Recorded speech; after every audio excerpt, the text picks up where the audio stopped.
when you say you're English through and through, what do you mean by that? I mean, what? Well, I was born in England. Obviously, I was born English. My parents were English. My grandparents were English, and their parents were English, and it goes back and back and back. So I am English through and through. And if a black couple come over here and they live here for 20, 30, 40, 50 years, it doesn't matter how long they live here, and even if they have English citizenship, they will never be English because they was born in another country. And the children that come from that marriage or from that unity, whatever, although they're born in England, the blood roots are not—they're not true English heritage. Does that mean that if you're going to take that measure, how many generations do you have to go back to count yourself English? Let's just get one thing straight. If you're Greek or Italians or Germans or whatever part of the world you're from, if your parents are born in that country and they're both German or both Italian or wherever they come from, that is your blood strain. And I'm afraid that, in my eyes, that you're not true English. You're Anglo. You will be Anglo-German or Anglo-Italian, Anglo-American, Anglo-Jamaican or whatever. English to me is people that are white English people that have been the parents go back, and it's like a pedigree. So how many generations do you have to go back to be? 12 generations ago. Anything past 12 generations, I'll accept as being English. My mum's maiden name is de Villars, and probably sometime in the 18th century, her family came over fleeing from France. So you're not true English, then, are you? Am I not?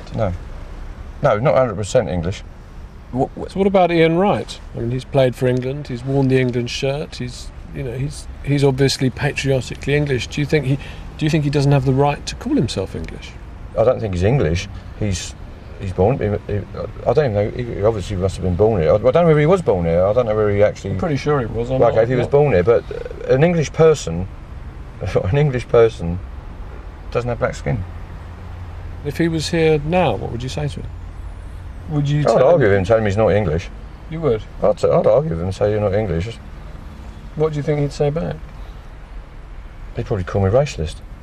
I don't know what he'd call me, but I don't think he's English. So even sort of 200 years from now, Ian Wright's great-great-great-grandchildren, as far as you're concerned, they couldn't be English? No, because I think that in 100, 200 years' time, and if they'd done a DNA genetic test on him, they would go back and say, oh, actually, you're not English, your parents were born so-and-so. So what about your DNA test that we've done on you? I'm pretty sure that's going to come back 100% English. The next set of DNA test results are now in, so I'm on my way to Kent to break the news to Carol Manley.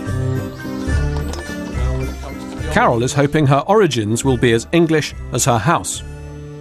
In your global DNA, you are 80% European, 11% Native American. Native American, does that mean Red Indian or something? The Red Indians are included in that group. And 9% East Asian. East Asian, not Iraq. Or Iran. 0% Sub-Saharan African. 0%? 0% Thank Sub-Saharan. God for that. Thank God for that. Why do you say that? Well, that was what I feared most. You were going to say I was a Hottentot from somewhere or other. Carol's Euro DNA test results just reinforced our expert's interpretation. What this suggested to our genetic scientist when he was interpreting the results was that there's an overwhelmingly strong probability that a very significant part of your ancestry comes from somewhere in the East. And he particularly picked out Mongolia. Really? No wonder I love Chinese things.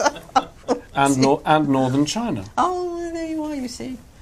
And he said there that was very significant. Oh dear, yes. Yes, how fascinating. I can't speak Chinese, eh? I mean, he said it was very striking, but he also said that there were potential